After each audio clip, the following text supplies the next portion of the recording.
So, you know the difference between can and could, right? Maybe you've asked teachers like myself how to pronounce the second T in constant, and that's great. But when someone says, I have a beef with you picturing steak?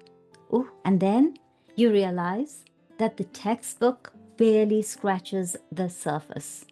I have a beef with you. If you know what that means, pop it in the comments. If not, stay tuned because we are going to unpack I have a beef with you and a couple other advanced phrases. So, if you're new to my channel, hi there and welcome to English Decoded.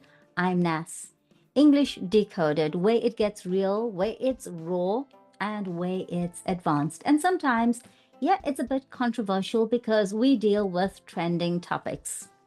Now, today we're going to roll a clip of the World Bank director, and I want you to listen for these phrases. Okay, and the phrases are, I have a beef with. I have a beef with. Also, they copy anything not bolted down. They copy anything not bolted down. Just listen very carefully. So, I have a beef with. Copy anything not bolted down. Begrudge, and my favorite, the pot calling the kettle black. We are going to decode them, but hey, first let's roll the clip. But FYI, for all these phrases and a lot more, you get them in the free downloadable PDF. Head on over to lingonas.com and sign up. Let's roll the clip. And the operating philosophy is, well, if it's not bolted down, I'm just going to take it. They're just letting us have all this stuff for free. Thanks.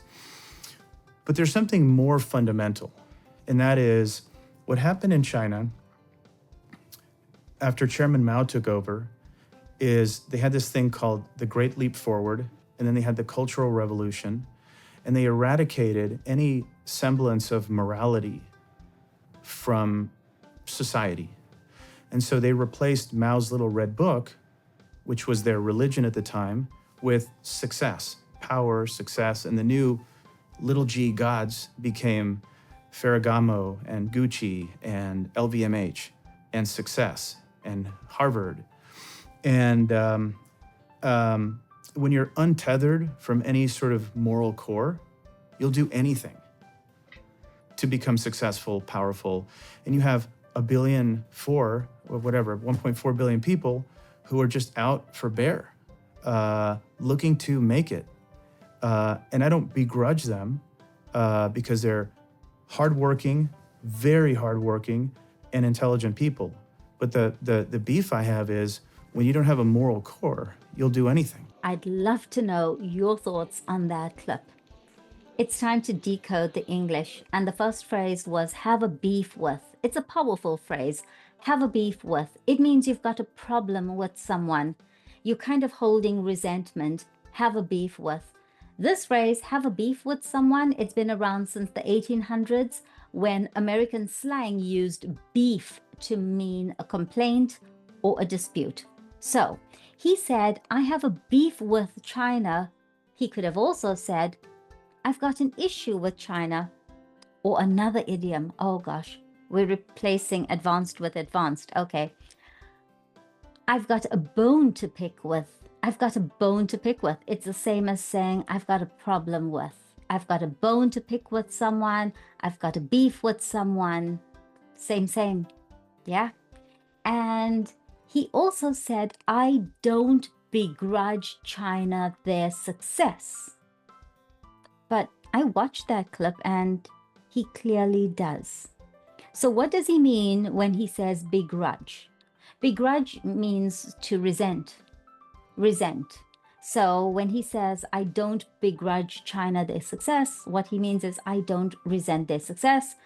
Other words he could have used would have been envy, begrudge, resent, or be bitter about. I'm not bitter about. Okay, those are other words he could have used. And when resentment grows from begrudge, then we call it a grudge. And that's your bonus for today. So a grudge isn't about just being annoyed for the moment, for a short time. It's long-term bitterness, a grudge. So if you are holding a grudge, hold a grudge, it's for a long time. It's not for 10 minutes. It's more like 10 years. So grudges, hostility, ill will, resentment, all pretty negative things, okay? So grudges, hold a grudge, begrudge. Now, here's where it gets really interesting because he says, I don't begrudge China. But the entire clip was him really complaining. For me, that's kind of the definition of hypocrisy because he's saying one thing, but he means another or he's doing another. So when he says, I don't begrudge China their success, but pretty much every word in that clip was negative about China. He lived there and had nothing great to say about it. So when I say hypocrisy, I really mean double standards, kind of two-faced behavior, insincerity. And I'm going to throw it out there. The idiom that comes to mind when I watch this clip, it's the pot calling the kettle black. The pot calling the kettle black. And what I mean by this is when you criticize someone for a flaw that you also have. The pot calling the kettle black. So in this video, he is accusing China of copying technology. It's definitely the pot calling the kettle black because the US is built, it built its edge on borrowed science after World War II. Borrowed. But when it comes to China, they say China will steal anything not bolted down. But the West, well, the West is allowed to borrow. So when you hear him say, I don't begrudge them, but, that but is everything. It reveals resentment. It's a big grudge. I don't begrudge them, but the but is very important. It's difficult not to roll your eyes or to throw up at this level of hypocrisy because the West criticizes China's lack of morality. Okay, they're allowed to do that, but it conveniently forgets its own record. Wars, scandals. Anyone heard of Epstein? Want me to dive into that? I'm happy to. Exploitation. Now that's the pot calling the kettle black. No one's perfect. No country's perfect. But this clip kind of had me rolling my eyes because there was nothing positive that he said about his time in China. Maybe he did mention the fact that the Chinese are incredibly hardworking, but he followed everything up with but. So the next time you watch a clip, don't just listen. Really understand it. Listen carefully. Listen actively.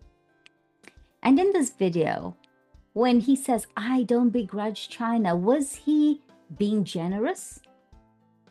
Or when he used the word but, was he just holding a big fat grudge? I'd love to know your thoughts in the comments. And remember, I'm here to decode anything that's trending, whether it's royalty.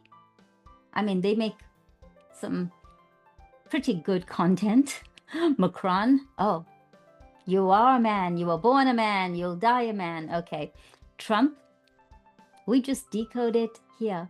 If it's trending, sometimes it's controversial, but I've said it before, I'll say it again. This channel isn't for beginners. It's also not for the faint-hearted. Okay,